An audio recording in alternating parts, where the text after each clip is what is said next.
JEX. My name is Radhika Sharma and I am your chemistry educator.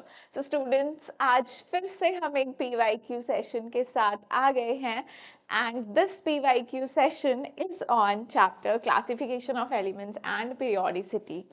सो बेटा ये जो chapter है इसमें से भी हर साल ही नीट में क्वेश्चंस आए हैं, आप लोग अभी देखोगे, मैं आपके साथ डिस्कस करूंगी 2024 के क्वेश्चंस भी 2023, तो हर साल यहाँ से प्रोबेबिलिटी रहती है, कई बार एक क्वेश्चन आता है, कई बार दो क्वेश्चंस भी इस चैप्टर से देखे गए हैं। तो क्योंकि सबसे मैं बोलूँगी बहुत एक ईजी चैप्टर हम इसे मानते हैं और यहाँ से स्कोर ना करना मीन्स के आप लोगों ने बहुत ही ईजीएस्ट पार्ट से मार्क्स लूज किए हैं। तो ये चैप्टर इतना टफ नहीं है, हर बच्चे को प्रिपेयर करना है, हर बच्चा इसके PYQs लगा लेगा और एक बार ही एनसीईआरटी को लाइन टू लाइन रीड कर लेगा तो आई थिंक सफिशिएंट होगा।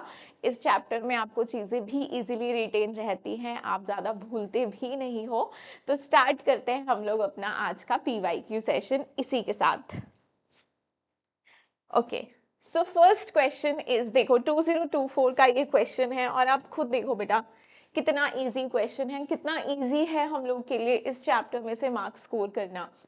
आप देखिए, the correct decreasing order of atomic radii, radii atomic radii का आपसे डिक्रीजिंग ऑर्डर पूछा गया है। तो आपको पता है कि जैसे जैसे जेड इफेक्टिव बढ़ता है एटॉमिक रेडियाई हमारा क्या करता है, डिक्रीज। पीरियड में हमारा जो डोमिनेटिंग फैक्टर होता है, देखो बेटा पीरियड में हम लोग जब भी मूव करते हैं तो हमारा डोमिनेटिंग फैक्टर होता है जेड इफेक्टिव, और जब हम लोग ग्रुप में मूव करते हैं टॉप टू बॉटम तब हमारा जेड इफेक्टिव कांस्टेंट रहता है और हम लोग देखते हैं अपना साइज वाला फैक्टर। तो ग्रुप में हमारा साइज वाला फैक्टर डोमिनेटिंग रहता है, पीरियड में हमारा जेड इफेक्टिव वाला फैक्टर डोमिनेटिंग रहता है। तो सेकंड पीरियड के एलिमेंट्स दिए हुए हैं, हम लोग क्या बोलते हैं, लेफ्ट टू राइट जाने पे जेड इफेक्टिव बढ़ता है, मतलब इफेक्टिव न्यूक्लियर चार्ज बढ़ता है।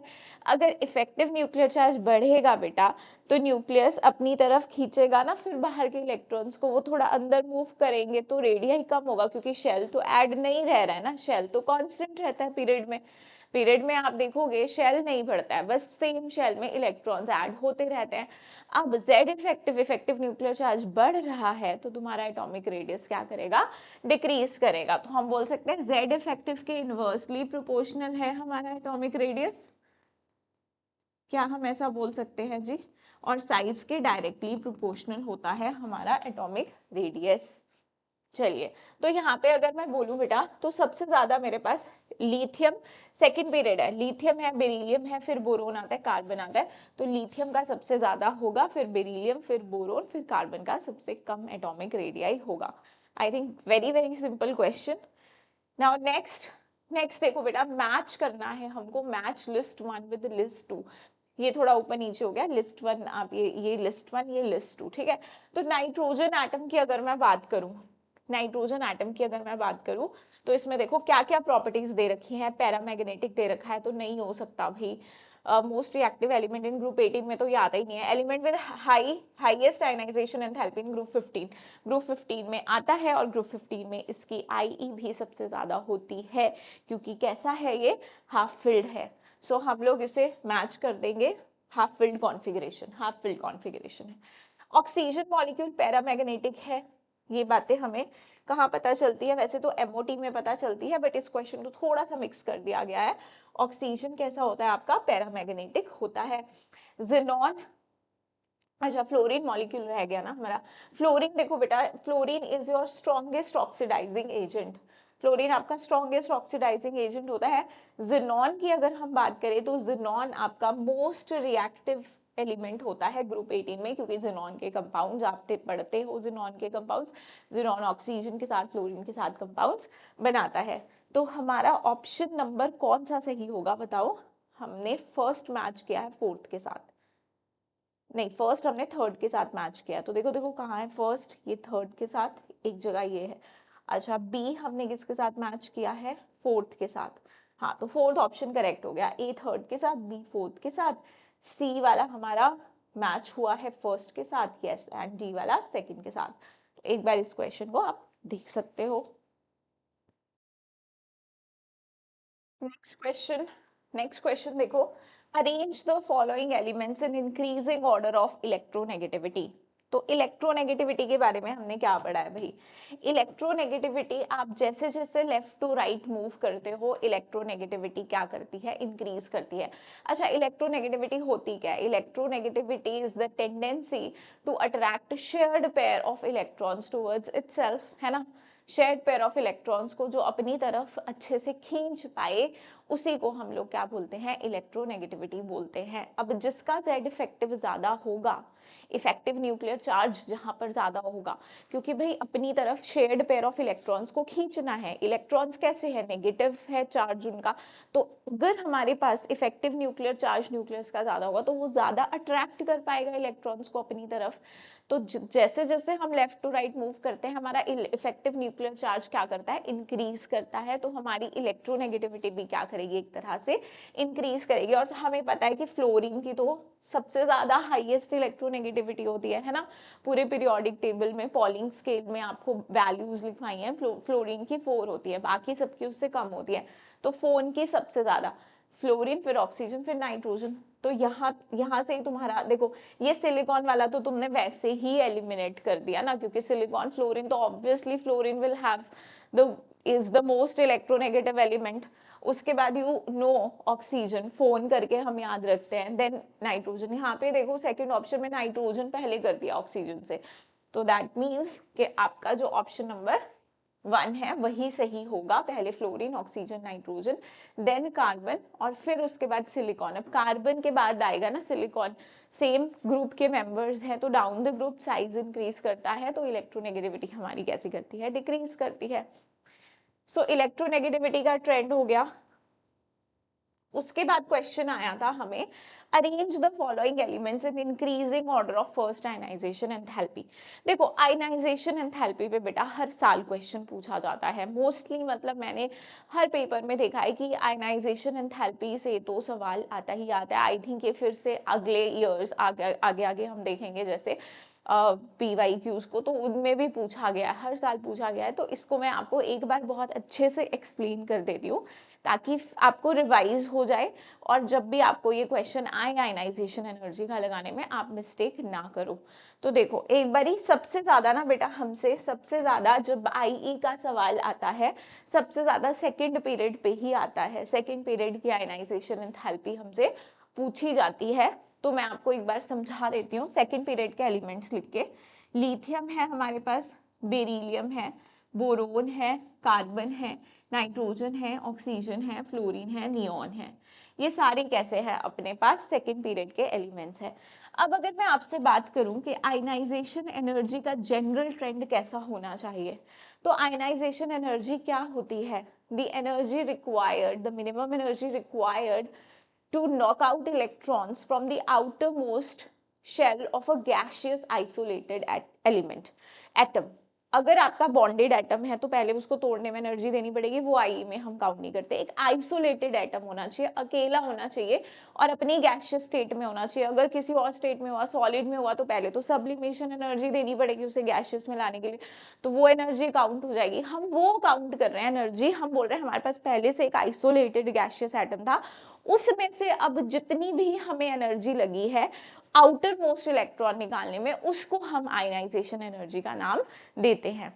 तो देखिए इनके आउटर मोस्ट से इलेक्ट्रॉन निकालना है। अब आपको पता है लेफ्ट टू राइट मूव करते हैं तो हम जेड इफेक्टिव इंक्रीज होता है, और अगर जेड इफेक्टिव बेटा जी इंक्रीज होता है तो न्यूक्लियस थोड़ी इलेक्ट्रॉन को निकलने देगा, वो तो मुश्किल क्रिएट कर देगा।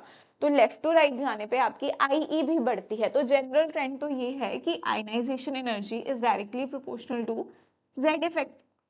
साइज की बात करें तो इनवर्सली रिलेटेड है साइज के साथ, क्योंकि न्यूक्लियस अंदर है, साइज शेल शेल ऐसे बढ़ते जा रहे हैं, इलेक्ट्रॉन दूर होता जा रहा है, तो न्यूक्लियस उसकी रीच घट रही है इलेक्ट्रॉन से, तो इजीली निकाल पाएंगे। हाँ जी, तो अब देखो सबसे ज्यादा आता है पीरियड में सवाल आयनाइजेशन एनर्जी का। अब जेड इफेक्टिव तो ये तो कॉमन फैक्टर हो गया, लेकिन इसके अलावा दो और इंपॉर्टेंट फैक्टर्स हैं। वो है आपका हाफ फिल्ड, वो है आपका हाफ फिल्ड और फुली फिल्ड स्टेबल कॉन्फ़िगरेशंस। नीचे लिखती हूँ, देखो एक फैक्टर होता है आपका half filled and fully filled configurations, ये बहुत स्टेबल कॉन्फ़िगरेशंस होती हैं। तो अगर कोई ऐसी कॉन्फ़िगरेशन हमें रास्ते में मिलती है, जब मैं यहाँ से यहाँ मूव कर रही हूँ, ऐसी कॉन्फ़िगरेशंस मिलती हैं, तो जनरली वहाँ से हमारे लिए इलेक्ट्रॉन निकालना मुश्किल हो जाता है। जैसे कि अब आप जब सेकेंड पीरियड में मूव करते हो, तो आपको पता है कि नाइट्रोजन और ऑक्सीजन में कंपेयर किया जाए तो नाइट्रोजन की जो मैं इलेक्ट्रॉनिक कॉन्फ़िगरेशन लिखूं, that is 1s2 2s2 2p3 and oxygen is 1s2 2s2 2p4। तो देखो बेटा P3 कैसी कॉन्फ़िगरेशन है, हाफ फिल्ड, और हम पढ़ के आए हैं कि ma'am half filled configurations are more stable and fully filled configurations are more stable. Comparison जैसे आप 2p3 का कंपैरिजन 2p4 के साथ कर रहे हैं, तो ऑब्वियसली P3 वाली ज्यादा स्टेबल होती है क्योंकि सिमेट्रिक है, एक्सचेंज एनर्जी भी इसमें ज्यादा होती है। चलिए, तो ये ज्यादा स्टेबल है, तो ऑब्वियसली मेरे को नाइट्रोजन से इलेक्ट्रॉन निकालने के लिए ज्यादा एनर्जी देनी पड़ेगी। और अगर मुझे यहाँ से इलेक्ट्रॉन निकालने में ज्यादा एनर्जी देनी पड़ेगी, तो मैं बोल सकती हूँ कि ionization of nitrogen is more than oxygen. बल्कि आप देखो, नाइट्रोजन से ऑक्सीजन का जेड इफेक्टिव ज्यादा है, जेड इफेक्टिव ज्यादा है, तो होना क्या चाहिए था, ऑक्सीजन की आयनाइजेशन एंथैल्पी ज्यादा होनी चाहिए थी, बट होती किसकी है, नाइट्रोजन की। जो बच्चा सिर्फ ये चीज याद रख के जा रहा है कि I is directly proportional to Z effective और उसने ये वाले फैक्टर्स को स्किप कर दिया है, तो बेटा आपके मार्क्स कटेंगे। दूसरा, अगर आप एक और फैक्टर है जो अगर आप स्किप कर जाते हो, दैट इज पेनिट्रेशन इफेक्ट, तो भी आपके नंबर कटेंगे। पेनिट्रेशन इफेक्ट क्या होता है भाई, attraction of subshell towards the nucleus is penetration effect. तो मैं सबसे ज्यादा पेनिट्रेशन इफेक्ट जो होता है वो एस का होता है, पी का होता है, फिर डी का होता है, फिर एफ का। एस न्यूक्लियस के सबसे ज्यादा क्लोज है। जो सबशेल तुम्हारी न्यूक्लियस के सबसे ज्यादा क्लोज है, तो न्यूक्लियस उसमें से इलेक्ट्रॉन निकालने नहीं देगा। न्यूक्लियस का बिल्कुल अच्छा वाला प्यार बना है इलेक्ट्रॉन के साथ, बढ़िया अट्रैक्शन है, वो नहीं चाहेगा कि ये वाला इलेक्ट्रॉन कहीं जाए। अगर हमें उस इलेक्ट्रॉन को लेके जाना है तो हमको ज्यादा एनर्जी देनी पड़ेगी।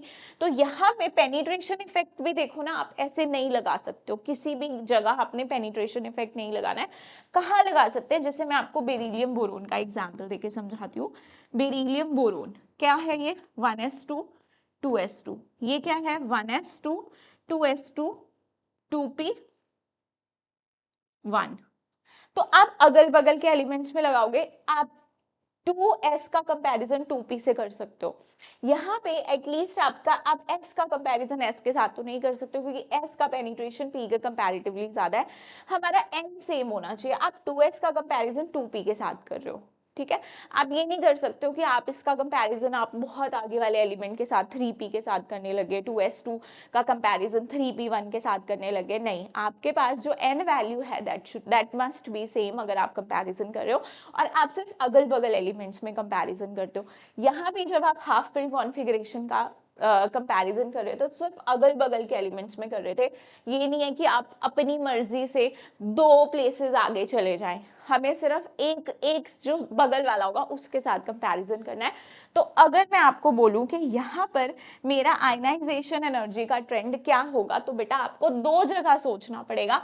एक जगह इन दोनों के केस में जहां पेनिट्रेशन इफेक्ट लगेगा, एक जगह आपको नाइट्रोजन ऑक्सीजन के केस में सोचना पड़ेगा जहां आपकी हाफ फिल्ड कॉन्फ़िगरेशन वाला केस आएगा। ठीक है जी, तो आपको पता है क्योंकि बेरिलियम में से इलेक्ट्रॉन निकालना मुश्किल है, पेनिट्रेशन इफेक्ट लग रहा है। अब तुम बोलोगे मैम लिथियम में क्यों नहीं लगा दिया, तो भाई 1s2 और ये हमारे पास क्या हो जाएगा 2s1 और ये क्या है 1s2 2s2। तो आप 2s और 2s में नहीं लगा सकते हो, ठीक है जी, यहाँ पे जेड इफेक्टिव ही लगेगा। और आपको पता है फिर आ जाएगा तुम्हारा 2p1, फिर आ जाएगा 2p2, फिर आ जाएगा 2p3, फिर आ जाएगा 2p4, फिर 2p5, फिर 2p6। तो आपने लिथियम लिखा, फिर बोरोन लिखा, फिर आपने बेरिलियम लिखा। बेरिलियम एक प्लेस ही आगे जाएगा, एक ही प्लेस आगे करना है जब भी ऐसा कुछ रूल आएगा। फिर कार्बन, अब नाइट्रोजन की कार्बन से तो ज्यादा ही है, ऑब्वियसली जेड इफेक्टिव लग रहा है, लेकिन नाइट्रोजन और ऑक्सीजन में जब कंपेयर करेंगे तो नाइट्रोजन की ऑक्सीजन से भी ज्यादा हो जाएगी, तो नाइट्रोजन एक प्लेस आगे चला जाएगा बस। और अपने रिस्पेक्टिव पीरियड में तो बेटा नोबल गैसेस की सबसे ही ज्यादा होती है, क्योंकि बहुत ही स्टेबल कॉन्फ़िगरेशन होती है, फुली फिल्ड कॉन्फ़िगरेशन होती है। सबसे लो आयनाइजेशन एनर्जी अपने ग्रुप अपने पीरियड में किसकी होती है? एल्कली मेटल की। अपने रिस्पेक्टिव पीरियड में किसकी होती है अपने पास? नोबल गैस की। और अगर हम पूरे पीरियोडिक टेबल में देखें तो जो जिसकी भी हीलियम लाइक कॉन्फ़िगरेशन होती है उसकी आयनाइजेशन एनर्जी पूरे हमारे पीरियोडिक टेबल में सबसे ज्यादा होती है। तो मुझे लगता है कि अब आयनाइजेशन एनर्जी का कोई भी सवाल आ जाए, क्योंकि आपको कॉन्सेप्ट आता है, आप कर लोगे। ये तो हमारे पास बेटा देखो, ये तो IE1 थी। अगर वो तुमसे IE2 पूछ ले तो अगर तुम्हें कॉन्सेप्ट पता है तुम बता दोगे। यहां से जब एक इलेक्ट्रॉन निकल जाएगा तो ये क्या बन जाएगा? N+, और कॉन्फ़िगरेशन क्या हो जाएगी? 1s2 2s2 2p2, और ऑक्सीजन O+ क्या हो जाएगी? 1s2 2s2 2p3। अब देखो ऑक्सीजन ने अपनी क्या कर ली? Noble gas configuration, sorry half filled configuration achieve कर ली। तो O+ की आयनाइजेशन एंथैल्पी अब ज्यादा होगी। तो जब तुम सेकेंड आयनाइजेशन एनर्जी का जब ऑर्डर लिखोगे तो O+ को किसके साथ कंपेयर करोगे? F+ के साथ, क्योंकि तब F+ की कॉन्फ़िगरेशन इस ऑक्सीजन जैसी होगी और O+ की कॉन्फ़िगरेशन इस नाइट्रोजन जैसी होगी। तो O+ तुम्हारा फिर F+ से आगे जाएगा, क्योंकि अगर उसने ऐसी स्टेबल कॉन्फ़िगरेशन अचीव किया है तो तुम्हारा काम है उसको एक स्टेप आगे कर देना। सेम कॉन्सेप्ट तुम्हारा थर्ड पीरियड में भी यूज होता है। सेम वहां तुम देखोगे, इधर मैग्नीशियम होगा इधर एल्यूमिनियम होगा, तो मैग्नीशियम एल्यूमिनियम से आगे चला जाएगा। यहाँ पर तुम्हारा फॉस्फोरस होगा, यहाँ पर तुम्हारा सल्फर होगा, तो फॉस्फोरस आगे चला जाएगा। लेकिन हमसे सवाल वो हमेशा सेकंड पीरियड का ही पूछता है। आई होप तुम लोगों को आयनाइजेशन एंथैल्पी क्लियर हो गया होगा, क्योंकि आगे हमने इसके काफी सारे सवाल देखने हैं। अब तुम मुझे फटाफट से इसका ऑर्डर लगा के बता दो। आई थिंक हर बच्चा कर लेगा। सबको पता है कि मैम बेरिलियम की ज्यादा हो जाएगी बोरोन से, बिल्कुल सही किया इन्होंने। और नाइट्रोजन के सबसे ज्यादा, यहाँ पे ऑक्सीजन नहीं है, सिर्फ नाइट्रोजन है, कार्बन है, बेरिलियम है, बोरोन है, लिथियम है। तो सेकंड वाला हमारा ऑप्शन कैसा हो जाएगा? करेक्ट ऑप्शन हो जाएगा। ठीक है, इसको नोट कर सकते हो आप लोग।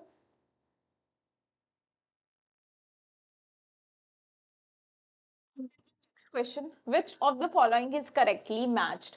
तो इस क्वेश्चन में कुछ बेसिक ऑक्साइड्स हैं, कुछ न्यूट्रल ऑक्साइड्स हैं, एसिटिक ऑक्साइड्स हैं, एम्फोटेरिक ऑक्साइड्स हैं, और हमें ये मैच करना है कि करेक्टली कौन सा हमारा ऑक्साइड्स जो है वो सारी करेक्टली मैच्ड हैं। तो सबसे पहली बात है कि हमें तो सारी एम्फोटेरिक ऑक्साइड्स पता होनी चाहिए, सारी न्यूट्रल पता होनी चाहिए, और एसिडिक में भी अगर कोई पॉइंट्स है तो वो हमें क्लियर होने चाहिए। तो मैं आपको बता दूं, बेसिकली 4 ही तरह की ऑक्साइड्स हैं जो हम लोग को गिवन है। जनरली मेटल का ऑक्साइड्स कैसी होती है? बेसिक होती हैं। और न्यूट्रल ऑक्साइड्स हमारी जो है वो मैं लिख देती हूँ यहाँ पे, कितनी न्यूट्रल ऑक्साइड्स हैं जो आपको याद होनी चाहिए टिप्स पे। CO, NO, N2O। बेटा ये न्यूट्रल ऑक्साइड्स आपको याद होनी चाहिए। और जनरली नॉन मेटल की ऑक्साइड्स को हम एसिडिक ऑक्साइड्स बोलते हैं। अब बच की एम्फोटेरिक। क्या तुम्हें लग रहा है मेटलॉइड की ऑक्साइड्स एम्फोटेरिक होंगे? तो ऐसा नहीं होता है कि मेटलॉइड की ऑक्साइड्स एम्फोटेरिक होंगी। मेटल्स की, नॉन मेटल्स की, किसी की भी ऑक्साइड्स एम्फोटेरिक हो सकती है। एम्फोटेरिक ऑक्साइड्स का मतलब कि जो हमारी एसिड के साथ भी रिएक्ट कर लेती है, बेस के साथ भी रिएक्ट कर लेती है। अब कितनी एम्फोटेरिक ऑक्साइड्स हैं? तो बेटा उनके लिए एक निमोनिक है जो याद रख लोगे तो तुम्हें बहुत काम आएगा, इस चैप्टर में भी काम आएगा और इनऑर्गेनिक में काम ही आएगा। तुम्हें ये सारी एम्फोटेरिक ऑक्साइड्स याद रखनी ही रखनी है। मैंने जब पी ब्लॉक का वन शॉट करवाया था वहां पे भी तुमको एम्फोटेरिक ऑक्साइड्स करवाई थी, वहां पे भी तुम्हें ये निमोनिक शेयर किया था। क्या निमोनिक है? अगर किसी बच्चे को याद नहीं है तो वो अभी याद कर ले। ऐसे ऐसे सब जनाबे आली गाएंगे सुनेंगे पंजाबी कीर्तन मन लगा के। ऐसे सब जनाबे आली गाएंगे सुनेंगे पंजाबी कीर्तन मन लगा के। अब इसमें ये जो कीर्तन और मन है कि क्रोमियम की +3 और मैंगनीज की +4, सिर्फ जब क्रोमियम +3 में और मैंगनीज +4 में होगा तभी ये एम्फोटेरिक होंगे, और बाकी सबकी ऑक्साइड्स हमारी कैसी होंगी, एम्फोटेरिक। देखो बेटा, क्रोमियम जो है वो +2 से +6 तक ऑक्सीडेशन स्टेट शो करता है, रेडॉक्स में भी ये चीजें हमने पढ़ी है। फिर मैंगनीज तुम्हारा +2 से +7 तक ऑक्सीडेशन स्टेट शो करता है, ये वेरिएबल ऑक्सीडेशन स्टेट शो करता है। तो अपनी हाइयर ऑक्सीडेशन स्टेट्स में, तो हाइयर ऑक्सीडेशन स्टेट्स में जब ये होते हैं तो ये बनाते हैं एसिडिक ऑक्साइड्स, ये बनाते हैं एसिडिक ऑक्साइड्स। और जब ये अपनी +3 और +4 ऑक्सीडेशन स्टेट्स में होते हैं तब इनकी जो ऑक्साइड्स होती हैं वो कैसी होती हैं बेटा, वो होती हैं एम्फोटेरिक ऑक्साइड्स। इतनी बातें याद रहेंगी सबको, इसे नोट करो, ये बहुत इंपॉर्टेंट है। फिर देखो, फिर मैच, ठीक है, ये हमको याद है तो हम लोग मैच कर लेंगे, और न्यूट्रल ऑक्साइड्स का पता होना चाहिए। अब देखो, बेसिक ऑक्साइड में हमें इंडियम का, पोटेशियम का और टिन का ऑक्साइड दे रखा है, तो टिन कहीं हमारा एम्फोटेरिक तो नहीं आ रहा है बेटा, चेक करना पड़ेगा ना। ये देखो टिन, तुम्हें याद होगा जब माइंड में, तुम इजीली बता दोगे कि भाई ये वाली M4 है, तो दैट मीन्स ये रॉन्गली मैच्ड है।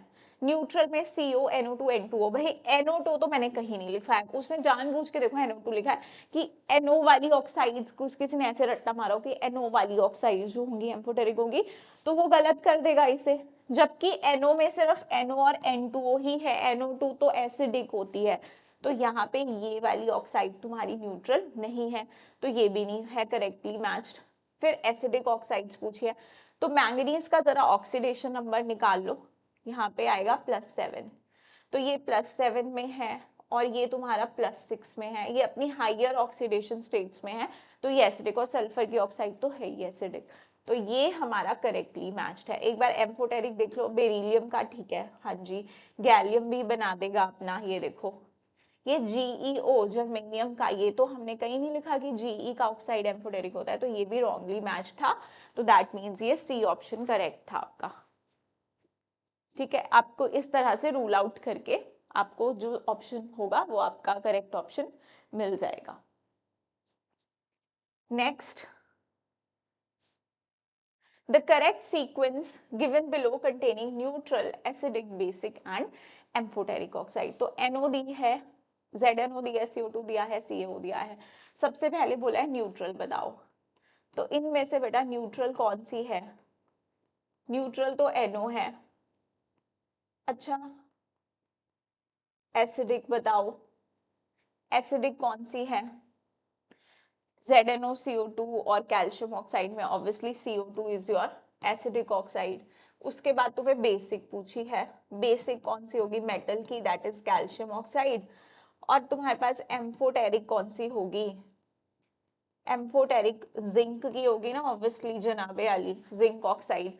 तो तुम्हें सबसे पहले न्यूट्रल देखनी है, तो यहाँ आ रही है न्यूट्रल, लेकिन सेकंड नंबर पे था एसिडिक, यहाँ पे दे रखी है एम्फो, तो ये पहले आ रही है तुम्हारी एसिडिक। ये भी नहीं है, ये भी है ना एक ऑप्शन, NO, फिर CO2 एसिडिक, फिर बेसिक पूछा है कैल्शियम ऑक्साइड, और फिर एम्फोटेरिक, इसी ऑर्डर में आंसर करेंगे, तो डी ऑप्शन हमारा क्या हो जाएगा, correct option. Easy, easy questions है, देखो पीरियोडिक प्रॉपर्टीज के कितने इजी क्वेश्चंस है, मेरे को लगता है किसी बच्चे को ये चैप्टर तो नहीं छोड़ना चाहिए, छोड़ो मत चैप्टर कोई भी, ठीक है। लास्ट में भी अगर तुम्हें लगता है कि कहीं पे रीड मार के कहीं से नंबर आ सकते हैं, तो अपना अभी इस टाइम पे 100% दो सारे बच्चे। चलो नेक्स्ट बता दो। अब आयनाइजेशन एंथैल्पी मैंने तुम्हें इतना डिटेल में एक्सप्लेन कर दिया कि अब बार बार हमें एक्सप्लेनेशन की जरूरत ही नहीं है, और सेकंड पीरियड ही पूछा जा रहा है, देखो सेकंड पीरियड ही पूछा जा रहा है, बट थर्ड पीरियड भी तुम्हें आता है, क्योंकि तुम्हें कॉन्सेप्ट पता है कि कैसे वेरी करती है, क्या क्या फैक्टर्स हैं जो आयनाइजेशन एनर्जी को अफेक्ट करते हैं। और जिस बच्चे ने अभी नहीं पढ़ा है ना पीरियोडिक प्रॉपर्टीज, तो मेरा वन शॉट देख लोगे ना बेटा, तो तुम्हें डिटेल लेक्चर की भी जरूरत नहीं पड़ेगी, उसमें मैंने सब कुछ पढ़ाया है A to Z, उतना तुम कर लोगे, तुम्हारे नीट के क्वेश्चन मैं तुम्हें गारंटी देती हूँ कि आराम से बनेंगे, आराम से बनेंगे। आप जाके उसको एक बार पढ़ लो, ज्यादा टाइम नहीं लगेगा, 1.5x की स्पीड पे देख लो, अगर देख सकते हो, जल्दी हो जाएगा तुम्हारा चैप्टर। नेक्स्ट, हाँ जी, तो आप देखो ऑक्सीजन की तो नहीं होगी ना, ऑक्सीजन की नहीं होगी सबसे ज्यादा, आपके पास फ्लोरीन है, आपके पास नाइट्रोजन है, तो फ्लोरीन के तो सबसे ज्यादा होगा, फ्लोरीन के बाद नाइट्रोजन आता है, फिर ऑक्सीजन, फिर कार्बन, तो डी ऑप्शन। क्यों भाई, जेड इफेक्टिव हमारा इंक्रीज हो रहा था, तो ऑक्सीजन ज्यादा होना चाहिए था, but nitrogen because of half filled has more ionization enthalpy. चलिए, now, if first ionization enthalpy of element X and Y are 419 kilojoule mole inverse and 590 kilojoule mole inverse respectively, and second ionization enthalpy of X and Y are this and this respectively, then correct statement is this. अब ऐसे type के questions कैसे करते हैं, कैसे करते हैं भाई?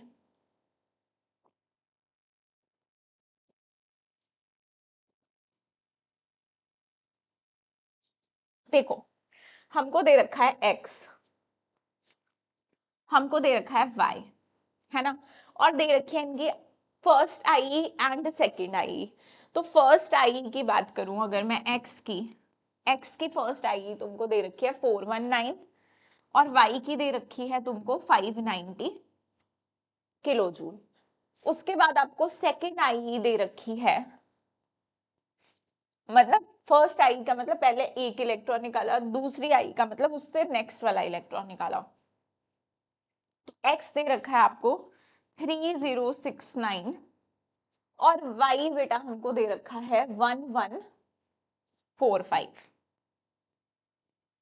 तो देखो, x में पहली बार जब इलेक्ट्रॉन निकाला तो तुमने सिर्फ 419 किलो जूल एनर्जी का खर्चा किया, लेकिन जब उसी x में से सेकेंड इलेक्ट्रॉन निकालने की बारी आई तो एनर्जी का तुम जंप देख रहे हो कितना ज्यादा है, कितना ज्यादा जंप है कि सीधे 3000 में पहुंच गए हम लोग। 1000 भी नहीं, 2000 भी नहीं, 3000 कुछ में पहुंच गए हम लोग। So this is such a highest jump. तो जब भी ऐसा होता है ना कि अब मान लो यहाँ पे मैं केस ले लूं सोडियम का, सोडियम की कॉन्फ़िगरेशन क्या होगी, 1s2 2s2 2p6 और 3s1, है ना जी। मुझे अगर एस में से इलेक्ट्रॉन निकालना होता तो खुशी खुशी इलेक्ट्रॉन निकल जाता कम एनर्जी के साथ, क्योंकि ये स्टेबल हो रहा था, नोबल गैस कॉन्फ़िगरेशन बन रही थी। और फिर जब इसकी कॉन्फ़िगरेशन नियॉन की तरह बन गई, सोडियम Na+ क्या होता है, Na+ की कॉन्फ़िगरेशन अब नियॉन की तरह बन गई है, 2p6 हो गया है। अपने रिस्पेक्टिव पीरियड में मैंने तुम्हें बोला था सबसे ज्यादा अगर किसी की आयनाइजेशन एनर्जी होती है तो वो किसकी होती है, नोबल गैस की। नियॉन की तरह कॉन्फ़िगरेशन अचीव कर लिया। अब इसको दिक्कत है, अब ये स्टेबल है तो अपना दूसरा इलेक्ट्रॉन आराम से नहीं देगा, आनाकानी करेगा। तो ये अपना अब 2p6 में से इलेक्ट्रॉन नहीं देना चाहता, तो हम भी बिल्कुल ऐसे है कि भाई हम निकाल के रहेंगे इलेक्ट्रॉन। उसने बोला निकालो, करो ज्यादा खर्चा, हमने कर दिया। 3069 एनर्जी, कितनी ज्यादा एनर्जी दे दी 419 के कंपैरिजन में। तो इससे बेटा मेरे को ये समझ में आया कि जब आपकी आयनाइजेशन एनर्जी का जंप बहुत ज्यादा होता है तो वो कहीं ना कहीं हमको ये बता देता है कि हमारे एलिमेंट में, हमारे एटम में आउटर मोस्ट शेल में कितने इलेक्ट्रॉन्स हैं, नंबर ऑफ वैलेंस इलेक्ट्रॉन्स बता देता है। तो ये एक तरीका है number of valence electrons find out करने का। नंबर ऑफ वैलेंस इलेक्ट्रॉन्स कैसे फाइंड आउट करेंगे, सम of low ionization energy values before high jump, before highest jump। ठीक है, इस तरह से कैलकुलेट करेंगे हम लोग। ये कैसे आ गया बीच में, चलो कोई बात नहीं, ये फॉर्मूला तुम लोग ध्यान में रखो प्लीज, है ना। अब तुम देखो कि यहाँ पे सिर्फ एक ही आयनाइजेशन एनर्जी की वैल्यू थी जो छोटी थी, फिर बहुत ज्यादा हाई जंप था, कितनी थी, एक थी। इसका मतलब ऐसे एटम्स की बात हो रही है जिनके वैलेंस शेल में एक इलेक्ट्रॉन है, जिनके वैलेंस शेल में एक इलेक्ट्रॉन है। और ऐसे कौन सा ग्रुप है बेटा, ऐसा कौन सा ग्रुप है जिसके वैलेंस शेल में एक इलेक्ट्रॉन होता है, तो एल्कली मेटल। तो इसका मतलब हमें ये पता चल गया X is an alkali metal. अब देखो Y की बात करें तो Y पहले क्या था 590, फिर था 1145, और स्वाभाविक है कि Y की आयनाइजेशन एनर्जी X से ज्यादा होगी, क्योंकि आप ग्रुप में मूव कर रहे हो, अभी अभी देखा था हमने कि Z इफेक्टिव बढ़ता है, तो IE बढ़ती है, तो इसकी ज्यादा ही होगी इससे। अब इधर देखो, इसकी फर्स्ट IE और सेकंड में इतना डिफरेंस नहीं है, और हमें दो का ही डेटा गिवन है, तो इसका मतलब, और पूछा भी एक एल्कली है एक एल्कलाइन है, तो इसका मतलब इसके वैलेंस शेल में 2 इलेक्ट्रॉन हुए होंगे, तभी तो इतना ज्यादा दोनों की IE में इतना ज्यादा फर्क नहीं है। तो इसका मतलब your Y is an alkaline earth metal. ठीक है, तो ऐसे वाले सवाल आपको इस तरह से करने हैं। IE पे देखो सवाल आते हैं, इसकी एप्लीकेशंस पे, इसके ऑर्डर पे, तो आपको बहुत अच्छे से ये टॉपिक प्रिपेयर करना है। इलेक्ट्रॉन गेन एंथैल्पी काफी अच्छे से प्रिपेयर करना है। नाउ नेक्स्ट क्वेश्चन पे मूव करें हम अपना। The IUPAC name of an element with atomic number 119। ठीक है, तो ये जो तुम देख रहे हो ना IUPAC नॉमेनक्लेचर, तो कुछ एलिमेंट्स के लिए हम ऐसा वाला IUPAC नेम नॉमेनक्लेचर यूज करते हैं। एनसीईआरटी में तुम्हारे पास एक टेबल बनी हुई है, तुम्हें याद रखनी है कि जब हमारे एलिमेंट्स में हमें दिक्कत आती है ना नाम रखने में, जब दो लोगों के बीच में, दो कंट्रीज के बीच में लड़ाई चलती है कि ये मैंने डिस्कवर किया, ये मैंने डिस्कवर किया, तब तक के लिए हमें एलिमेंट को किसी नाम से तो पुकारना है। तो IUPAC के कुछ रूल्स बने हैं, उन रूल के अकॉर्डिंग हम इन एलिमेंट्स का नामकरण संस्कार करते हैं। तो वो रूल, वो जो आपके पास उन्होंने टर्मिनोलॉजीज दी हैं, वो याद रखो कि 1 है। अब किसी कोई भी नंबर तुम्हारा किन कॉम्बिनेशन से बनेगा, 0 1 2 3 4 5 9, इन्हीं के कॉम्बिनेशन से नंबर बनेगा ना।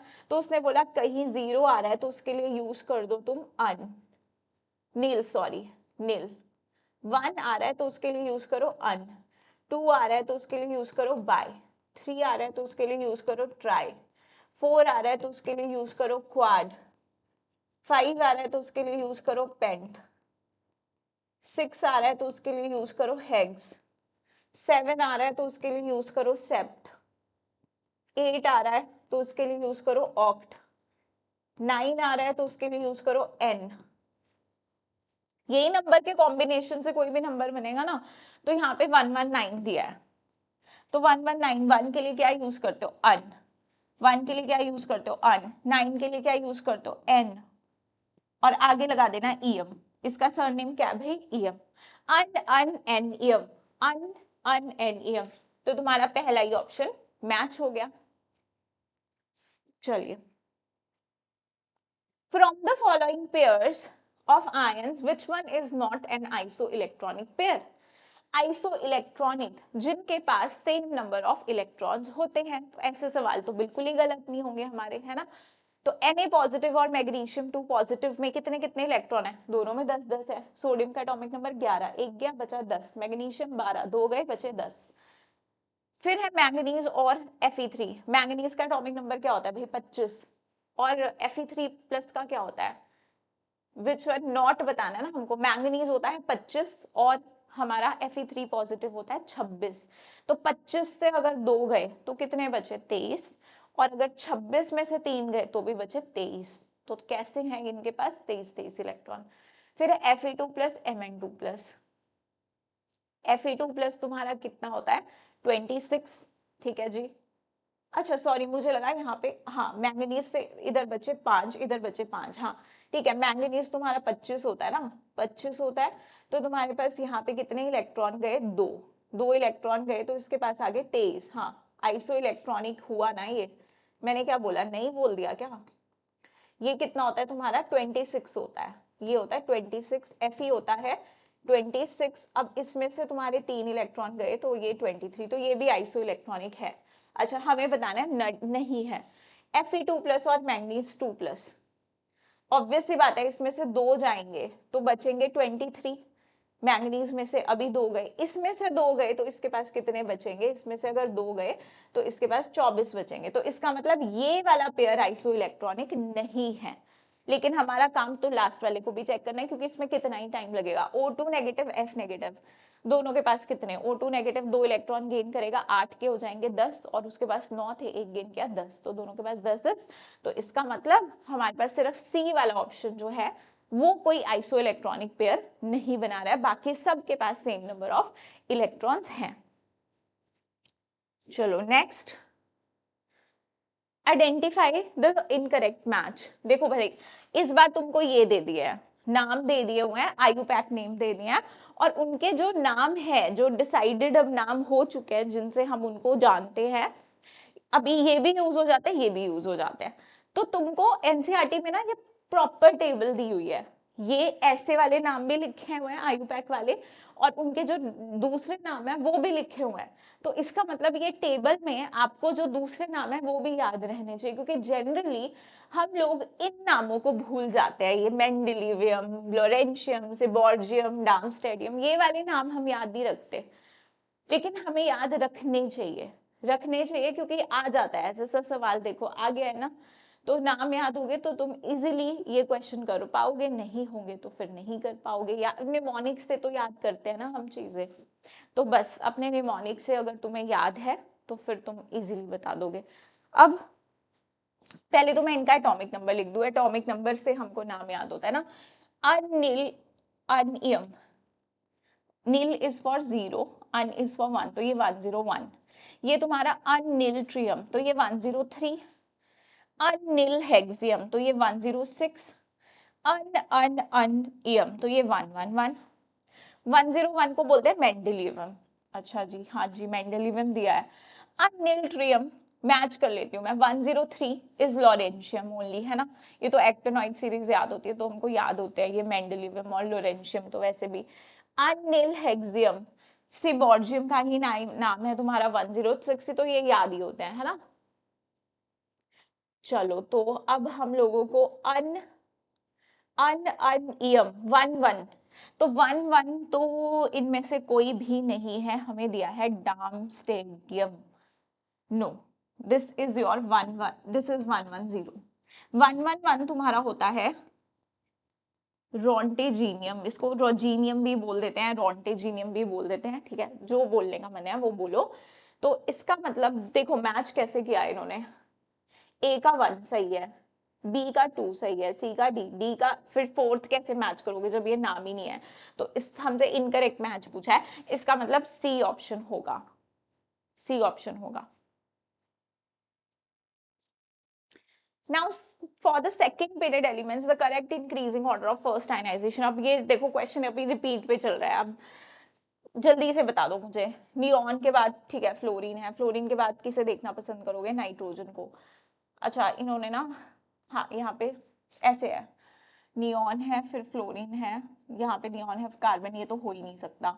यहाँ पे नियॉन है फ्लोरीन है फिर ऑक्सीजन है, ये भी नहीं हो सकता, हमें फ्लोरीन के बाद चाहिए नाइट्रोजन। नियॉन है फ्लोरीन है, नियॉन है फ्लोरीन है फिर नाइट्रोजन है, हाँ जी ठीक है जी, neon, fluorine, nitrogen, oxygen, carbon, boron, beryllium, lithium. ये गलती कर दी इन्होंने भाई, बेरिलियम बोरोन से ज्यादा होता है, यहाँ पर इस ऑप्शन में बेरिलियम ज्यादा है, बस ऐसा होगा कि ये वाला एरो ना ऐसे ऐसे लगना था इसमें, ठीक है। लिथियम फिर तुम्हारा बोरोन, बोरोन चला गया बेरिलियम के पीछे, तुम्हें पता है पेनिट्रेशन इफेक्ट, बेरिलियम फिर कार्बन फिर ऑक्सीजन आ गया नाइट्रोजन से पीछे, ठीक है, ऑक्सीजन आ गया नाइट्रोजन से पीछे, क्योंकि हाफ फिल कॉन्फ़िगरेशन स्टेबल थी, फिर फ्लोरीन फिर नियॉन, तो बी ऑप्शन हो जाएगा तुम्हारा correct option.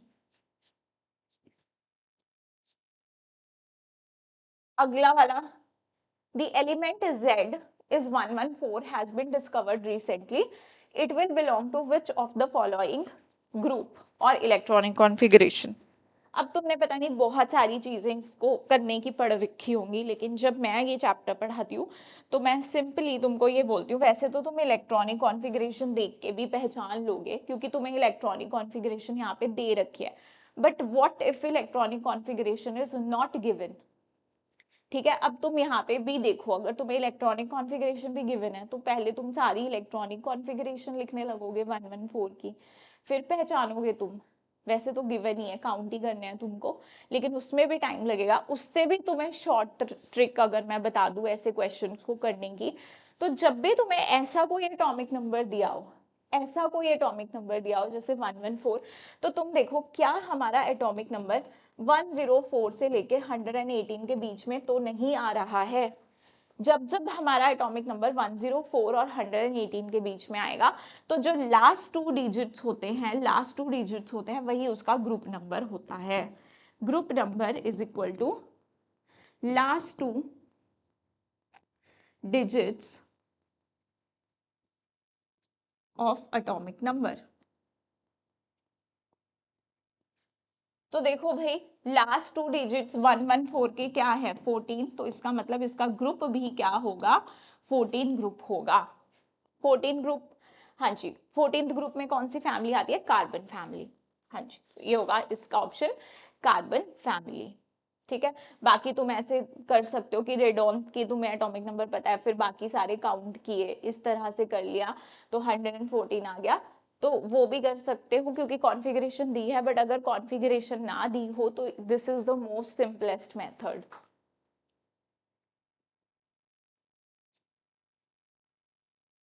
Next, in which of the following options the order of arrangement does not agree with the variation of property indicated against it? बताइए। सबसे पहले है तुम्हारा lithium, sodium, potassium, rubidium, increasing metallic radius, तो ये group में दिया हुआ है, ली ना करे रब से फरियाद। तो रुबीडियम का सब ज्यादा होगा, पोटाशियम का, सोडियम का, लिथियम का, सही है। फिर है increasing ionic radius. Ionic radius में देखो बेटा हम कैसे देखते हैं, यहाँ पे तुमको आयंस दे रखे हैं ना, तो आयंस जो नेगेटिव चार्ज होता है, नेगेटिव वाले में इलेक्ट्रॉन ऐड होता है ना, इलेक्ट्रॉन अगर ऐड होता है तो हमारा जेड इफेक्टिव कम होता है ना, जो जेड इफेक्टिव होता है हमारा, that is directly proportional to positive charge and inversely proportional to negative charge. तो नेगेटिव चार्ज वाले का रेडियस ज्यादा होता है, ये सारे आपस में आइसो इलेक्ट्रॉनिक ही हैं, तो नेगेटिव वाले का ज्यादा होगा जेड इफेक्टिव, और जिसमें कम पॉजिटिव होगा उसका ज्यादा होगा जिसमें ज्यादा पॉजिटिव होगा, क्योंकि डायरेक्टली प्रोपोर्शनल है। अब जितना ज्यादा पॉजिटिव चार्ज उतना ज्यादा जेड इफेक्टिव, उतना ज्यादा साइज कम, क्योंकि जेड इफेक्टिव तो तुम्हें पता है साइज के कैसा होता है, इनवर्सली प्रोपोर्शनल होता है, साइज के इनवर्सली प्रोपोर्शनल होता है। तो तुम्हारे पास एफ नेगेटिव, फिर N A positive, M G positive, 2 positive, फिर AL3 पॉजिटिव, तो बी ऑप्शन इसमें करेक्ट होगा, ये सही से मैच है। अच्छा हमें बताना क्या है, डज नॉट अग्री। अच्छा ये दोनों प्रॉपर्टीज अग्री कर रही है ना, हमें बतानी है डज नॉट अग्री। फिर है boron, carbon, nitrogen, oxygen, increasing first ionization enthalpy, तो सीधी सी बात है भाई नाइट्रोजन की ज्यादा होती है, तो ये करेक्टली मैच नहीं है। नेक्स्ट है तुम्हारी इलेक्ट्रॉन गेन एंथैल्पी, तो क्लोरीन की फ्लोरीन से ज्यादा होती है ना इलेक्ट्रॉन गेन एंथैल्पी। जब हम इलेक्ट्रॉन गेन एंथैल्पी पढ़ते हैं तो हम बोलते हैं डाउन द ग्रुप तुम्हारी जो इलेक्ट्रॉन गेन एंथैल्पी होती है वो डिक्रीज करती है, लेकिन क्लोरीन जो सेकंड जो तुम्हारे थर्ड पीरियड वाले एलिमेंट्स होते हैं उनके सेकंड वालों से ज्यादा होती है, क्लोरीन की ज्यादा होती है। तो इसका रीजन भी हम समझते हैं, क्योंकि जो उसका एक्सेप्ट कौन से ऑर्बिटल में करना है, उसको 3p में करना है, तो 3p का साइज 2p से बड़ा होता है, 2p के पास इतना ज्यादा स्पेस नहीं होता है क्योंकि छोटा है फ्लोरीन का साइज, तो उसमें इलेक्ट्रॉन इलेक्ट्रॉन रिपल्शन हो जाती है। लेकिन क्लोरीन के पास बड़ा कमरा है, वो जल्दी से लोगों को वेलकम करेगा, है ना, तो इसीलिए क्लोरीन की ज्यादा होती है। तो ये भी तुम्हारा गलत, तो इसका मतलब इसका आंसर तो फिर दोनों सी और डी दोनों होने चाहिए। हो सकता है कि ऑप्शन में कुछ रिटर्न में गलती हो गई हो, बट हम लोग तो अपने कॉन्सेप्ट के अकॉर्डिंग चलेंगे, यहाँ पे इस अकॉर्डिंग दोनों ही ये इनकरेक्टली मैच्ड हैं। ठीक है जी, देख लो एक बार क्वेश्चन। नेक्स्ट क्वेश्चन जल्दी से। Formation of oxide ion O2 negative from oxygen atom requires first exothermic and then, ये कोई सेंस नहीं बना रहा है यहाँ पे, and requires first exothermic and then endothermic step shown below। तो कह रहे हैं कि जब आपने ऑक्सीजन में पहला इलेक्ट्रॉन डाला तो ओ नेगेटिव जो एनाइन का फॉर्मेशन हुआ वो कैसा था, एक्सोथर्मिक। ठीक है जी, इलेक्ट्रॉन गेन एंथैल्पी जो हमारा फर्स्ट स्टेप होता है वो कैसा होता है, एक्सोथर्मिक होता है। अब एक्सोथर्मिक है, नेक्स्ट आपने जब दूसरा इलेक्ट्रॉन डालने की कोशिश की, फिर जो सेकंड स्टेप आया तो वो हमारा कैसा आया, एंडोथर्मिक स्टेप। तो जब मैंने आपको इलेक्ट्रॉन गेन एंथैल्पी पढ़ाई है तो मैंने बहुत ही डिटेल से चीजें करवाई हैं वहाँ पे। इवन मैंने तुमको सेकंड पीरियड का क्वेश्चन आता है इलेक्ट्रॉन गेन एंथैल्पी का ट्रेंड का, वहाँ पे मैंने उसका ट्रिक भी बताया है, क्योंकि उसमें बहुत सारी वेरिएशंस है, बच्चे बहुत बार गलत कर देते हैं, क्योंकि इतनी वेरिएशन उस टाइम पे याद नहीं आई तो आंसर तो हमारा गलत हो गया ना यार। तो इलेक्ट्रॉन गेन एंथैल्पी में मैं बच्चों को बोलती हूँ कि सेकंड पीरियड की जो मैं ट्रिक बताती हूँ वो ही याद कर लो, फिर तुम्हें इतना ज्यादा फैक्टर्स के बारे में सोचने की जरूरत नहीं पड़ेगी। और प्रॉपर तुम्हें समझाया है वहां पे कि कौन से एलिमेंट्स होते हैं जो इलेक्ट्रॉन गेन करना चाहते हैं, कौन से नहीं करना चाहते हैं, कौन से नहीं करना चाहते हैं। अपने रिस्पेक्टिव ग्रुप में एक नाइट्रोजन होता है जो इलेक्ट्रॉन नहीं करना चाहता है अपने अंदर ऐड, नोबल गैसेस कभी भी इलेक्ट्रॉन ऐड करना नहीं चाहेंगी, और ग्रुप 2 के मेंबर्स अपने अंदर इलेक्ट्रॉन ऐड नहीं करना चाहते होते हैं। तो वो केसेस एक्सो होते हैं, उनको छोड़ के जो वो केसेस सॉरी एंडो होते हैं, क्योंकि जबरदस्ती इलेक्ट्रॉन डालोगे तो एंडोथर्मिक प्रोसेस होगा। बाकी के एक्सो होते हैं। तो ऑक्सीजन में पहला स्टेप इन्होंने ऑलरेडी यहाँ पे तो मेंशन्ड है कि एक्सोथर्मिक ही है। अब चाहे कोई भी एलिमेंट हो बेटा, कोई भी एलिमेंट हो, उसका जो सेकंड स्टेप होता है, जब आपने एक बार इलेक्ट्रॉन डाला अब आप दूसरी बार इलेक्ट्रॉन डालने का कोशिश करोगे, तो ऑब्वियसली वो जो इलेक्ट्रॉन ऑलरेडी है वो दूसरे इलेक्ट्रॉन को रिपेल करेगा, इलेक्ट्रॉन इलेक्ट्रॉन रिपल्शन हो जाएगा। तो वो वाला प्रोसेस आपका हमेशा एंडोथर्मिक ही होगा, इसमें कोई भी एक्सेप्शन नहीं है। सेकेंड वाला स्टेप आपका हमेशा हमेशा एंडोथर्मिक होगा। और 3 केसेस मैंने आपको बता दिए जिनमें पहली बार भी इलेक्ट्रॉन डालना एंडोथर्मिक होगा। इसमें नहीं पूछा है बट मैंने आपको बता दिया कौन कौन सा केस, नाइट्रोजन ग्रुप 2 के मेंबर्स एंड ग्रुप 18 के मेंबर्स, इनमें पहला स्टेप भी एंडोथर्मिक है। इनके अलावा बाकी सब में पहला स्टेप एक्सो है, लेकिन सेकेंड स्टेप हर किसी में तुम्हारा कैसा होगा, एंडोथर्मिक होगा। मैं तुम्हें हमेशा के लिए लिख देती हूँ एक बात की फॉर्मेशन ऑफ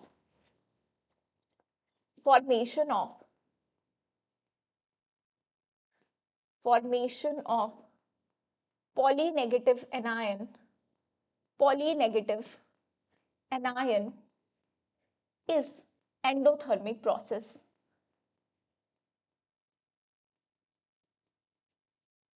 और यहाँ पे भी तुम देखोगे ना ओवरऑल जो प्रोसेस आएगी 2 इलेक्ट्रॉन निकालने की एंडो ही आएगी। 780 बड़ा नंबर है, 141 छोटा नंबर है। तो ओवरऑल प्रोसेस जो होती है ना पॉलीनेगेटिव एनायन फॉर्मेशन की, हमेशा एंडोथर्मिक होती है। क्यों होती है? इलेक्ट्रॉन इलेक्ट्रॉन रिपल्शन की वजह से। क्योंकि आपको पता है कि सेकंड इलेक्ट्रॉन वो ऐड नहीं करने देगा, पहला वाला रिपल्शन क्रिएट करेगा। तो यहाँ पे O ion has comparatively smaller size than oxygen atom. नहीं, ये बात गलत है। ऑक्सीजन इज मोर इलेक्ट्रोनेगेटिव, ये रीजन नहीं है। Addition of electron in oxygen results in larger size of the ion, गलत है। Electron repulsion outweighs the stability gained by achieving noble gas configuration. हाँ जी, इलेक्ट्रॉन रिपल्शन, क्योंकि यहाँ पर इलेक्ट्रॉन रिपल्शन हो रही है। ये कह रहे हैं कि भाई 2 इलेक्ट्रॉन ऐड करना तो अच्छी बात है, इसकी तो हो जाएगी अपनी नोबल गैस कॉन्फिगरेशन, मजे हैं। लेकिन कह रहा है electron repulsion outweighs the stability gained by achieving, stable तो हो रहा है लेकिन इलेक्ट्रॉन इलेक्ट्रॉन रिपल्शन जो है वो आउटवे कर देती है उस फैक्टर को। ज्यादा डोमिनेटिंग फैक्टर है तुम्हारा इलेक्ट्रॉन इलेक्ट्रॉन रिपल्शन।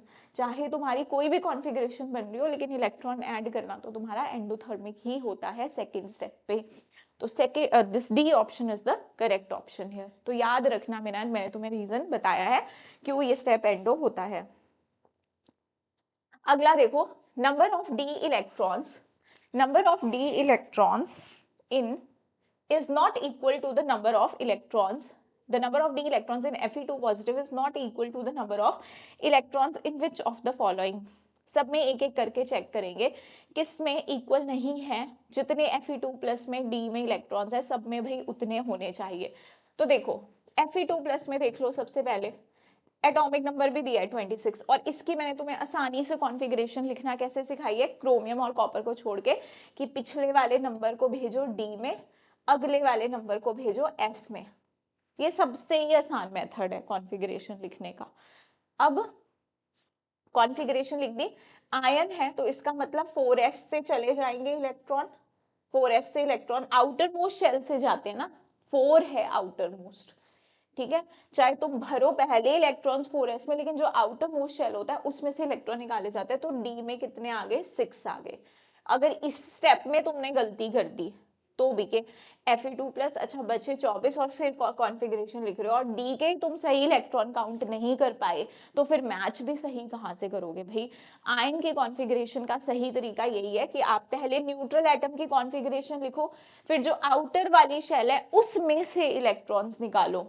ये मत सोचो कि भरे हमने कहाँ थे इलेक्ट्रॉन, पहले हमने 4s में भर दिए मैम, फिर बाद में हमने 3d में भरे थे। तुमने जहां मर्जी पहले भरे हो, तुम्हें इलेक्ट्रॉन्स निकालने कहाँ से होते हैं, आउटर मोस्ट शेल से निकालने होते हैं। हमेशा डी ब्लॉक की कॉन्फ़िगरेशन जब आयन की, बहुत बच्चे गलती करते हैं, लिखते हैं 24, ऐसा लिख देते हैं 2 गए 24, फिर उन्हें लगता है कि ये तो क्रोमियम की तरह बन गया, तो ची उसकी कॉन्फ़िगरेशन लिख, या तो चलो तुमने क्रोमियम की तरह नहीं भी बनाया, तुमने ऐसा लिख दिया 3d4 4s2 तो भी गलत है, या तुमने क्रोमियम वाली कॉन्फ़िगरेशन लिख दी तो भी गलत है। तुम बोलोगे मैम डी में 5 इलेक्ट्रॉन है, तो ऐसा कभी मत करना कि 2 इलेक्ट्रॉन निकालने 24 काउंट किए और फिर तुम कॉन्फ़िगरेशन लिख रहे हो, 24 एटॉमिक नंबर की कॉन्फ़िगरेशन लिख रहे हो, फिर तो तुम क्रोमियम की लिख दोगे। ये Fe2 प्लस आयन है, तुम्हें पहले न्यूट्रल की कॉन्फ़िगरेशन लिखनी है 4s2 3d6। बेशक तुमने पहले 4s में भरे, लेकिन इलेक्ट्रॉन्स हमेशा बाहर वाली शेल से निकलते हैं और 3 और 4 में चौथी वाली शेल बाहर है, तो उसमें से इलेक्ट्रॉन जाएंगे और डी में कितने बचेंगे 3d6। अब जिसने इस स्टेप पे ही गलती कर दी होती अपने क्वेश्चन में और की होगी बच्चों ने, तो वो आगे क्या करेगा, क्वेश्चन अटेम्प्ट गलत ही करेगा। तो आपके पास डी में कितने इलेक्ट्रॉन्स हो गए बेटा 6 इलेक्ट्रॉन्स। अब एक एक बारी चेक करने हैं कि किस में, जिस में पूछे हुए हैं रिस्पेक्टिव शेल में, उसमें 6 है या नहीं है। इन्होंने बोला p electrons in chlorine, chlorine के p सब शेल में क्या 6 इलेक्ट्रॉन है, तो हम क्लोरीन की कॉन्फ़िगरेशन लिख देंगे। क्लोरीन होता है 17, 1s2 2s2 2p6 3s2 3p5। अब अगर मैं बोलूं कि क्लोरीन के पास P, जो P है इसमें 5 है, इस P में 6 है, तो इसके पास तो P में कितने इलेक्ट्रॉन्स है, इसके पास तो 11 इलेक्ट्रॉन्स है। जबकि इन्होंने बोला था इसके P में 6, किस किस के P में है, जिसके में नहीं है, वैसे तो इन्होंने पूछा है is not equal to the number of electrons, तो यही हमारा आंसर होगा क्योंकि इसके P में 6 इलेक्ट्रॉन नहीं है, इसके में 11 है, तो नॉट वाला वैसे तो हमारा आंसर यही होगा। पहला ही चेक किया, पहला ही आ गया, लेकिन मैं तुम्हें बाकी भी चेक करके बता देती हूँ क्योंकि इस क्वेश्चन में कंफ्यूजन रहती है। डी इलेक्ट्रॉन्स इन Fe, अब इसका न्यूट्रल है ये, तो Fe का न्यूट्रल में भी तो 3d6 4s2, 3d में तो 6 ही है ना, तो हाँ सेम है इसमें। अब p इलेक्ट्रॉन है नियॉन, नियॉन की 1s2 2s2 2p6, तो इसके p में 6 है, इसके d में 6, इसके p में 6, तो इसके d में जितने इलेक्ट्रॉन है उतने ही इसके p में है, तो सेम नंबर ऑफ इलेक्ट्रॉन्स है, सही है। अब s इलेक्ट्रॉन इन Mg, तो Mg is 1s2 2s2 2p6 3s2। अब बोला कि इसके s इलेक्ट्रॉन में क्या जितने उसके d में नंबर ऑफ इलेक्ट्रॉन्स है क्या सेम है, तो इसके 3s में 2 2s में 2 1s में 2, तो टोटल s इसके पास कितने हैं 6 हैं, 6 इलेक्ट्रॉन्स है। तो इसका मतलब इसके पास भी, इसने भी क्राइटेरिया फुलफिल कर दिया कि d में जितने थे उतने इसके s में थे, d में जितने थे उतने उसके p में थे, इसमें जितने इसके d में थे उतने इसके d में थे, लेकिन इसके p में उतने नहीं थे जितने इसके d में थे, और हमसे नॉट इक्वल ही पूछा था, तो A option is the correct option. Next देखो भाई, species argon K plus calcium 2 plus contain same number of electrons, isoelectronic species है, in which order do their radii increase. तो न्यूट्रल सबसे ज्यादा, तो न्यूट्रल में अगर हम बात करें तो ये पॉजिटिव है, ये तुम्हारा पॉजिटिव है, तो न्यूट्रल वाले का जो रेडियाई होगा वो सबसे ज्यादा होगा, और जिस पे कम पॉजिटिव है फिर उसका, फिर जिसके ऊपर सबसे ज्यादा पॉजिटिव है उसका सबसे ज्यादा कम, क्योंकि मैंने ऑलरेडी बता चुकी हूँ कि Z effective is directly proportional to your positive charge, जितना पॉजिटिव उतना Z इफेक्टिव, और Z effective is inversely proportional to size. तो तुम्हारे पास option number second is the correct option. Now beryllium 2 plus is isoelectronic with which of the following. कितना आसान question है, beryllium 2 plus, beryllium का atomic number कितना होता है 4 है ना, तो आपने 2 इलेक्ट्रॉन निकाल लिए तो कितने बचे उसके पास 2। लिथियम का देखो कितना होता है 3, एक इलेक्ट्रॉन क्या बचे 2, तो लिथियम के साथ, सोडियम के साथ मैग्नीशियम, हाइड्रोजन, इन सब के साथ नहीं हो सकता, चलिए, अब तुम्हारे पास है Which of the following orders of ionic radii is correctly represented? अब इसमें तुम्हारा नेगेटिव भी आ गया, तो बेटा जितना ज्यादा नेगेटिव चार्ज उतना कम जेड इफेक्टिव। सबसे ज्यादा नेगेटिव चार्ज किस पे है? तुम बोलोगे मैम अगर पहला केस देखें तो O2 नेगेटिव सब ज्यादा, फिर F नेगेटिव, फिर Na पॉजिटिव, तो ये तो सही लग रहा है। ये जो ऑर्डर है हमारा, अच्छा इन्होंने एरोज वहां लगाए है ना, सबसे ज्यादा इसमें किसका साइज होता? O2 नेगेटिव का, फिर F नेगेटिव का, फिर Na पॉजिटिव का, तो ये तो गलत है। हमसे करेक्टली वाला पूछा है इस बार। बी में साइज तुम्हारा सही है, O2 नेगेटिव का सबसे ज्यादा, फिर F नेगेटिव का, फिर Na पॉजिटिव का, बिल्कुल सही ऑर्डर है, तो ये तो सही है। इसमें देख लेते हैं क्या खराबी है। ऑब्वियसली N3 नेगेटिव ज्यादा होना चाहिए था ना, जितना ज्यादा नेगेटिव चार्ज उतना ज्यादा तुम्हारा साइज होगा, ठीक है। फिर अगला वाला ऑप्शन में देखो क्या गड़बड़ है, H नेगेटिव, H प्लस, फिर H का ज्यादा होना चाहिए था H प्लस से, क्योंकि पॉजिटिव है भाई, तो वैसे ही तुम्हारा क्या हो गया, पॉजिटिव चार्ज आने पे Z इफेक्टिव बढ़ गया, ठीक है। तो तुम्हारा बी ऑप्शन होगा करेक्ट। अब है identify the wrong statement in the following, इसमें हमें रॉन्ग स्टेटमेंट ढूंढनी है। atomic radius of the elements decreases as we move across from left to right in second period of the periodic table। हाँ सही बात है, आप लेफ्ट टू राइट मूव करते हो तो साइज तो डिक्रीज करता है, क्योंकि Z इफेक्टिव बढ़ता है। amongst isoelectronic species smaller the positive, isoelectronic में कह रहा है smaller the positive charge on carbon smaller is the ionic radius। बोल रहा है कि छोटा पॉजिटिव चार्ज होगा, वैसे तो इसको एटम का ही लिख देना चाहिए था, बट इससे कार्बन लिखा हुआ है यहाँ पे, smaller the positive charge on carbon smaller is the ionic radius. ऐसा नहीं है, ऐसा नहीं है कि पॉजिटिव चार्ज कम होगा तो रेडियस कम होगा, जितना ज्यादा पॉजिटिव चार्ज होता है उतना रेडियस कम होता है, क्योंकि उतना ज्यादा जेड इफेक्टिव होता है। तो ये स्टेटमेंट तुम्हारी रॉन्ग स्टेटमेंट है, और हमसे रॉन्ग ही पूछिए। अगली भी देख लो, amongst isoelectronic species greater the negative charge on the anion larger is the ionic radius। सही बात है भाई, आयन पे जितना ज्यादा नेगेटिव चार्ज होगा, मतलब उतने ज्यादा इलेक्ट्रॉन्स है उसके पास, उतना जेड इफेक्टिव कम हो गया, क्योंकि इलेक्ट्रॉन का नंबर भाई प्रोटॉन के नंबर से बढ़ गया है ना, तो जेड इफेक्टिव कम हो गया तो ऑटोमेटिकली साइज बढ़ गया। Atomic radius of the elements increases as one moves down the first group of the periodic table। आप पहले ग्रुप में कोई एक्सेप्शन नहीं है, जो पढ़ते हो वो 13 में पढ़ते हो तुम लोग, ट्रांजिशन कॉन्ट्रैक्शन और लेंथेनॉइड कॉन्ट्रैक्शन वाली, वो हम ग्रुप 13 में पढ़ते हैं। पहले वाले में कोई एक्सेप्शन नहीं है, टॉप टू बॉटम जाने पे तुम्हें पता है शेल ऐड होता है, अपना साइज इंक्रीज होता है, तो तुम्हारा एटॉमिक साइज भी इंक्रीज होता है। क्या एक ही बात बोल दी मैंने, कि अगर तुम्हारा एन इंक्रीज होता है, मतलब एक एक शेल ऐड हो रहा है डाउन द ग्रुप, तो तुम्हारा रेडियस ही इंक्रीज कर रहा है, साइज इंक्रीज कर रहा है। तो अपने पास सिर्फ बी ऑप्शन था, इनकरेक्ट था। आई होप तुम्हें एक्सप्लेनेशन जो मैंने हर एक क्वेश्चन की प्रोवाइड करी है तुम्हें समझ में आई होगी, और तुम्हें चैप्टर में जो भी चीजें हैं, जो थोड़े बहुत डाउट्स थे, वो क्वेश्चन के फॉर्म में क्लियर हुए होंगे तुम लोगों के।